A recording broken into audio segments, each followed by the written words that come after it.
जय गुरु जी, शुक्राना गुरु जी, अनंतम अनंतम शुक्राना गुरु जी।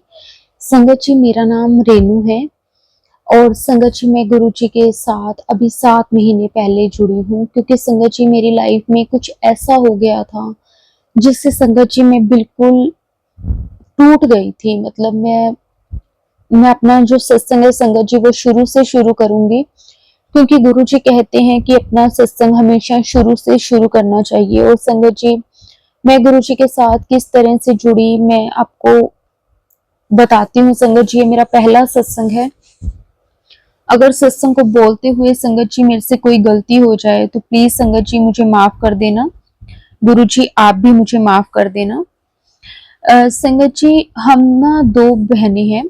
बहनें मतलब मैं और मेरी एक सिस्टर, वो भी मैरिड है और मैं भी मैरिड हूँ। संगत जी, बाकी हमारी फैमिली में हमारा कोई भी नहीं, ना ही मेरे पेरेंट्स हैं ना ही मेरा ब्रदर है। हम दोनों बहनें ही हैं जो एक दूसरे का सहारा है, एक दूसरे के सुख दुख में हमेशा उनके साथ खड़ी रहती हैं। संगत जी, एक बार क्या हुआ कि मेरी जो सिस्टर है ना, वो ट्रेन से कहीं जा रही थी। उनके ना रिलेटिव्स में किसी की डेथ हो गई थी।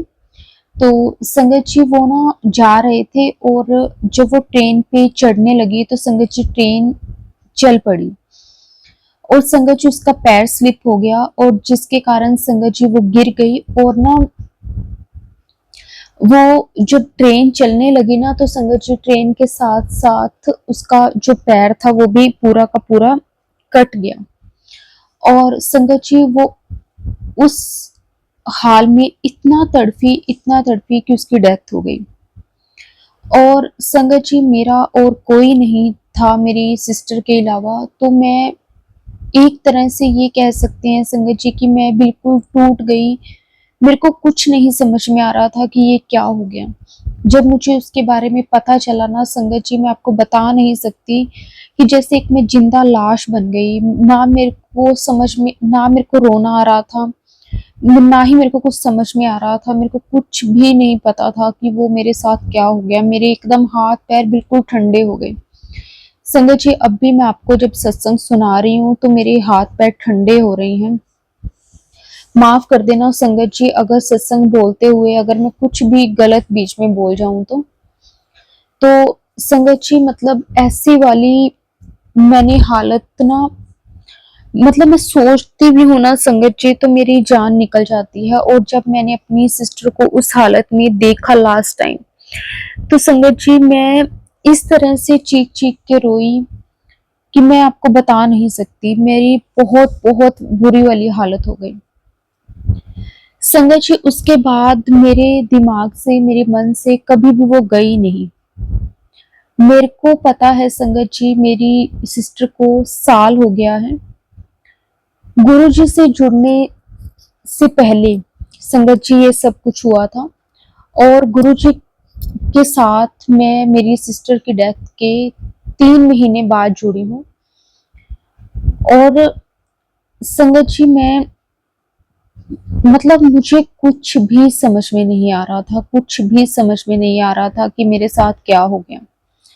फिर मैं ना सारा दिन रोती रहती थी और सारा दिन उसके बारे में सोचती रहती थी। मेरे और मेरी सिस्टर की ना काफी ज्यादा जैसे फोटोज हैं मेरे पास, तो ना मैं उसकी फोटोज लेके ना सारा सारा दिन उसको देखती रहती थी, उससे बातें करती रहती थी। जैसे एक इंसान पागल नहीं हो जाता संगत जी, मेरी वैसी हालत हो गई थी जिसे देखकर मेरे परिवार वाले बहुत ही ज्यादा चिंता में चले गए कि ये क्या हो गया इसे। मेरे अंकल जी मुझे मेरे से बातें करते थे, मेरे को वो थोड़ा बहुत बाहर घुमाने लेकर जाते थे ताकि मैं उस चीज से निकल के मैं थोड़ा सा ठीक महसूस करूं। लेकिन संगत जी नहीं, मैं ना वहां पे भी जाती थी मार्केट वगैरह, अगर मेरे अंकल जी कहीं लेकर जाते मुझे। एक बार संगत जी मुझे याद है मेरे अंकल जी ना मुझे किसी मॉल में ले गए और संगत जी मैं वहां पे गई और ना मैं अपने अंकल जी को बोल रही हूँ वहां पे ना एक शॉप को देखकर कि ना ये मैं शालू के लिए ले लेती हूँ, ये उसके बहुत अच्छा लगता है। संगत जी मुझे अच्छे से वो टाइम याद है। कि मतलब मैं इस तरह से कर रही थी कि जैसे ना मेरे दिमाग में सिर्फ वही है और कोई भी नहीं।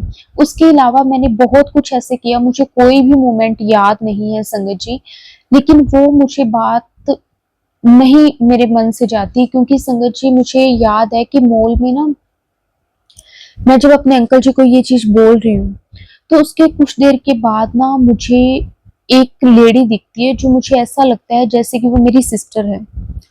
तो ना मैं भाग के उसके पास जाती हूँ और ना उसे पकड़ के ना ज़ोर-ज़ोर से रोने लग जाती हूँ।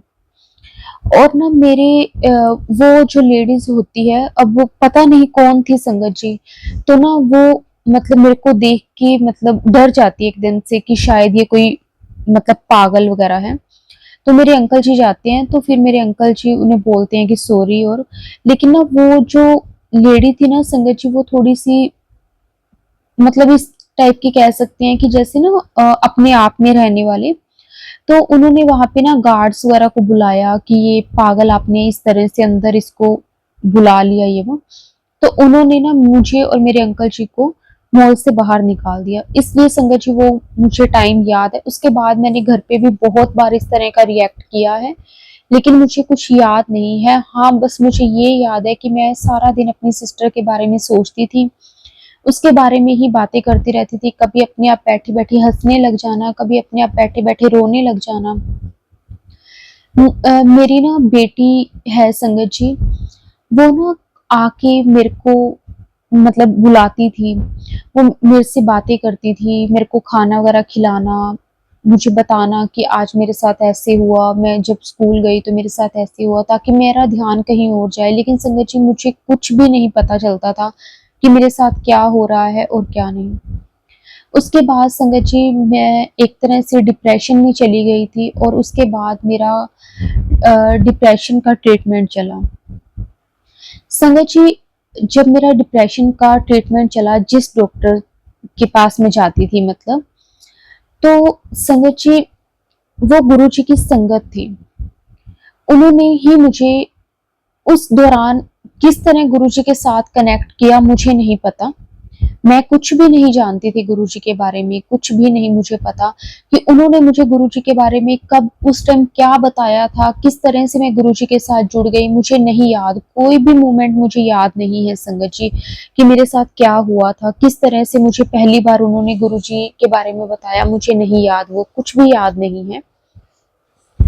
लेकिन हाँ, जब मैं मेरी हालत में काफ़ी हद तक सुधार होना शुरू हो गया, तो संगत जी उस वक़्त मुझे एहसास होने लगा कि मैं ना पूरा-पूरा दिन गुरुजी का मंत्र जाप बोलती रहती हूँ।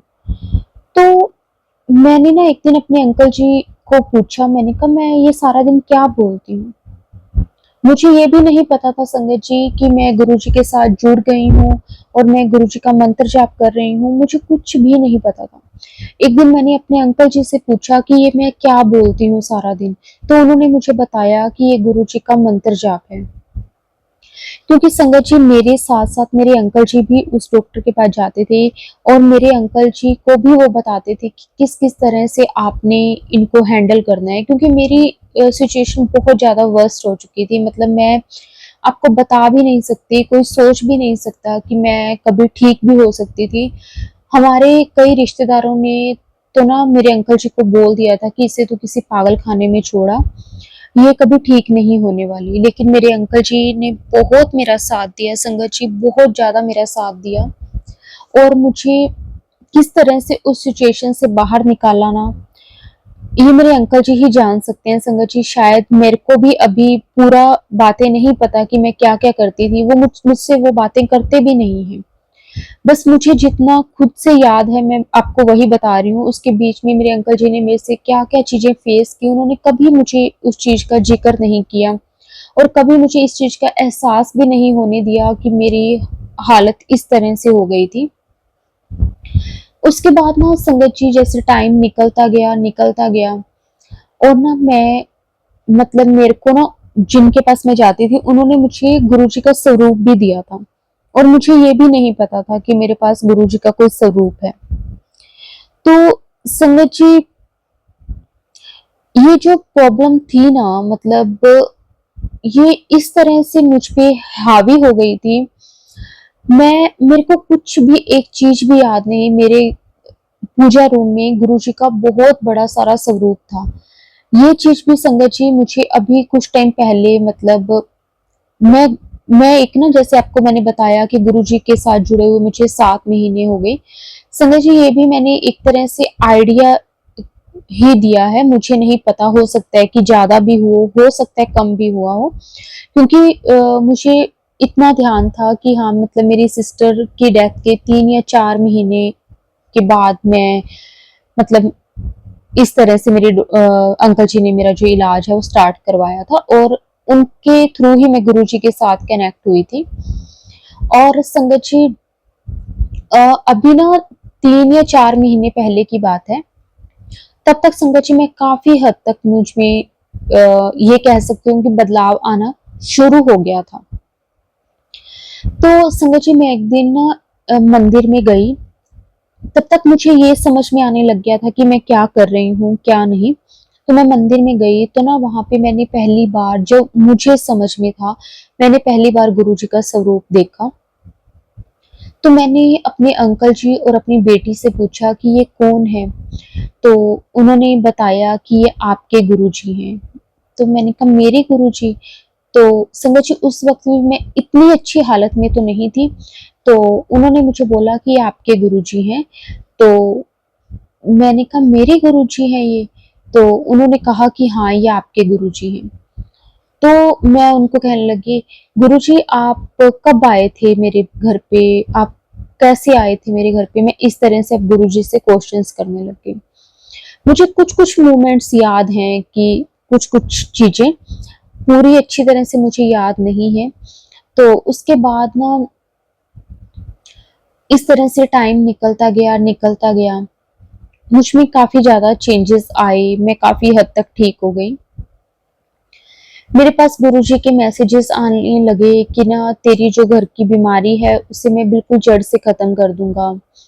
और मेरे अंकल जी, मुझे तो पता नहीं कि मैं गुरुजी से किस तरह से कब कनेक्ट हुई, लेकिन हाँ मेरे अंकल जी गुरुजी के साथ जरूर कनेक्ट हो गए।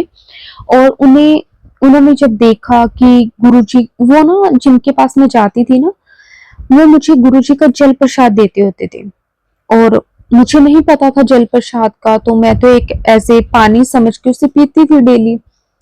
तो उन्होंने ना मेरे अंकल जी को भी जल प्रसाद दिया कि ना आप ये उनको ना रात को भी दिया करो, क्योंकि मैं उनके पास मॉर्निंग में जाती थी, मॉर्निंग में वो मुझे दे देते थे, और रात को मैं अंकल मेरे मुझे दे देते थे। तो संगत जी इस तरह से बस ये कह सकती हूँ कि गुरु जी के जल प्रसाद के साथ, गुरु जी के मंत्र जाप के साथ जो मेरी प्रॉब्लम थी वो काफी हद तक ठीक होनी शुरू हो गई। अभी संगत जी लास्ट मंथ था जो मुझे अच्छे से सब कुछ याद रहना शुरू हुआ है। उससे पहले की काफी चीजें हैं जो मुझे कभी कभी बैठे बैठे याद आ जाती हैं, कभी कभी मैं भूल जाती हूँ। अब भी मुझे नहीं पता कि गुरुजी ने मेरे से क्या बुलवाया है, मुझे कितनी बातें याद आई हैं क्या नहीं आई। हो सकता है इसमें से भी कुछ ऐसी चीजें हों जो गुरुजी कहलवाना चाहते हो, लेकिन मुझे याद नहीं आ रही हो, मुझे नहीं पता संगत जी। और ये मेरा पहला सत्संग है, तो मुझे ये भी नहीं पता था कि किस तरह से सत्संग शेयर करते हैं। मैं अभी पिछले महीने से ही सत्संग सुनने लगी हूँ, तो मैंने काफी ज्यादा सत्संग मतलब सुने हैं। मैं अभी भी डॉक्टर के पास जा रही हूँ, लेकिन अब मैं डेली नहीं जाती संगत जी। अब ना मैं हफ्ते में 2 बार जाती हूँ, जिस दिन वो मुझे बुलाते हैं। तो काफी हद तक मैं ठीक हूँ, और मतलब अच्छा लगता है गुरुजी के साथ। अब मैं जैसे बातें करती हूँ, गुरुजी को याद करती हूँ, अगर मैं पिछली चीजें फिर से कई बार याद करने लग जाती हूँ, तो संगत जी फिर मुझे ऐसा लगता है कि जैसे मुझे ना कुछ हो जाएगा, डिप्रेशन हो जाएगा। तो ना गुरुजी मुझे ना ज्यादा से ज्यादा सत्संग सुनवाने लगे हैं अब। मतलब मैं एक सत्संग सुनती हूँ संगत जी, उस पे ना मुझे उस सत्संग में मुझे बड़ा इंटरेस्ट आता है कि बहुत अच्छा सत्संग है, बहुत अच्छा सत्संग है। तो फिर संगत जी ऐसे ही करते करते फिर मैं एक और सत्संग सुनने लग जाती हूँ, फिर एक और सत्संग सुनने लग जाती हूँ। मतलब मेरा पूरा पूरा दिन गुरुजी के सत्संग सुनने में निकाल देते हैं गुरुजी, ताकि मेरे माइंड में कोई और चीज, कोई और बात आए ही ना। अगर मैं कभी कोई सत्संग ना सुनूं तो संगत जी फिर मैं अपनी सिस्टर के बारे में सोचने लग जाती हूँ, फिर मुझे वही बातें याद आने लग जाती है, तो जिससे ना मतलब फिर वही चीज, वही परेशानी वापस से। तो लेकिन ना मुझे, मैं कई बार गुरुजी से पूछती हूँ कि गुरुजी आपने उसके साथ ऐसा क्यों किया। बहुत दुख होता है कि काश आप मुझे पहले मिल जाते तो मेरी सिस्टर के साथ ऐसा ना होता, आप उसे भी बचा लेते, उसे भी ब्लेस करते। तो संगत जी ये सब चीजें मन में आती हैं, लेकिन कहते हैं ना कि जो इंसान चला जाता है, एक यही एक ऐसा रास्ता है जिसमें ना हम इंसान को वापस नहीं लेकर आ सकते। यहीं पे आके हम हार जाते हैं भगवान के आगे कि ये क्यों हुआ, कैसे हुआ, क्यों आपने किया। लेकिन गुरुजी को तो सब मालूम है। सच में संगत जी, गुरुजी के साथ जुड़ने के बाद मेरी लाइफ बहुत बदल गई है। मुझे सच में नहीं पता कि गुरुजी ने मेरा हाथ कब से पकड़ा है, लेकिन हाँ, जब से भी गुरुजी ने मेरा हाथ पकड़ा है, मेरी लाइफ में बहुत बहुत बदलाव आया है। उसके लिए मैं गुरुजी का हमेशा शुक्राना करती हूँ और करती रहूंगी। और संगत जी, मैं एक बात और आपको बताना चाहूंगी कि ना, जो मेरी सिस्टर थी जिसकी डेथ हो गई थी, उसके बाद मेरी हालत तो ना बहुत ज़्यादा जैसे खराब हो गई थी, तो मुझे कुछ भी नहीं पता था क्या हुआ क्या नहीं। संगत जी, मेरी जो सिस्टर है उसके पास ना एक बेटा था। तो जो मेरे उनके जो परिवार वाले थे, मतलब होता ही है, एक माँ के बिना बच्चे को संभालना बहुत बहुत मुश्किल है संगत जी, बहुत ज़्यादा मुश्किल है। और मेरी हालत भी उस टाइम ऐसी नहीं थी कि मैं उस बच्चे को लेकर आ सकूँ अपने पास, उसे संभाल सकूँ, क्योंकि मुझे नहीं पता कि मतलब मेरे साथ क्या हो गया। मेरे तो क्योंकि अचानक से एक होता है ना कि जैसे कोई बीमार है, अगर उसको कुछ हो जाता है तो ना हमें पता होता है कि वो बीमार है और इसलिए उसके साथ ऐसा हो गया। और अचानक से संगत जी, मतलब कुछ हो जाना और फिर वो चीज़ सहना बहुत मुश्किल होती है। मेरी सिस्टर के बेटा तो ना, मेरा जो मेरे जीजा जी थे, मतलब तो उनके जो फैमिली वाले थे उन्होंने उन पे प्रेशर किया कि आप शादी कर लो। लेकिन मेरे अंकल जी को, मतलब मेरे जीजा जी को यही था कि मुझे शादी नहीं करनी, क्योंकि बेटा छोटा है और उसके बाद संगत जी पता नहीं जो भी आएगी वो किस तरह की होगी, वो बच्चे को संभालेगी नहीं संभालेगी, क्योंकि मन में होता है ये सब चीजें। तो संगत जी, लेकिन उनकी फैमिली प्रेशर के कारण उनकी शादी हो गई। और उसके बाद ना वो जो आई थी लेडी, वो बच्चे को प्यार तो करती थी, लेकिन पता नहीं क्यों, मतलब मुझे ऐसा लगता था कि जैसे वो वैसा नहीं करती जैसे वो अपने बच्चे के साथ करती है। उसके पास भी एक बेटी थी। तो संगत जी, अब ना मेरे को अंदर ही अंदर ऐसा एहसास होने लगा कि जैसे ना मैं उसे अपने पास ले आऊं। तो क्योंकि मेरे पास एक बेटी है संगत जी, बेटा नहीं है मेरा। तो मेरे को ना बार बार जैसे अंदर से यही आवाज आ रही है कि मैं उसे ले आऊं, मैं उसे ले आऊं। लेकिन ना होता है कि अब उसके परिवार वालों को कहना संगत जी थोड़ा सा तो होता है, क्योंकि अभी मेरे मम्मी पापा भी नहीं है। अगर वो हो, वो बात करें तो अलग चीज है, क्योंकि मैं खुद मैरिड हूँ, मैं दूसरी फैमिली में हूँ, थोड़ा सा मतलब होता है। तो मेरे से मेरी ना हिम्मत नहीं हो रही थी कि मैं इस तरह की बात करूं। तो मैंने अपने अंकल जी से भी बात करी कि मैं ऐसे करूं बात या ना करूं, क्या करूं, मुझे कुछ समझ में नहीं आ रहा।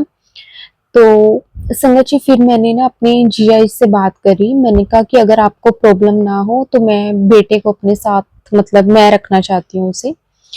तो संगत जी, मेरे अंकल जी मेरे जीजा जी को भी पता था कि ना उनके बेटे को, वो जो दूसरे वाली लेडी आई थी, ठीक है, मेरे अंकल जी के साथ तो, मेरे जीजा जी के साथ तो वो अच्छा ही रखती थी, लेकिन बेटे के साथ अच्छा नहीं रखती थी। तो फिर ना उनको भी पता था कि ऐसे तो उसकी टेक केयर नहीं हो पाएगी, तो उन्होंने कहा कि आप देख लो अगर आप लेके जाना चाहते हो तो। तो लेकिन उनको ये था कि मैं खुद इससे थोड़े थोड़े टाइम बाद मिलने आया करूंगा।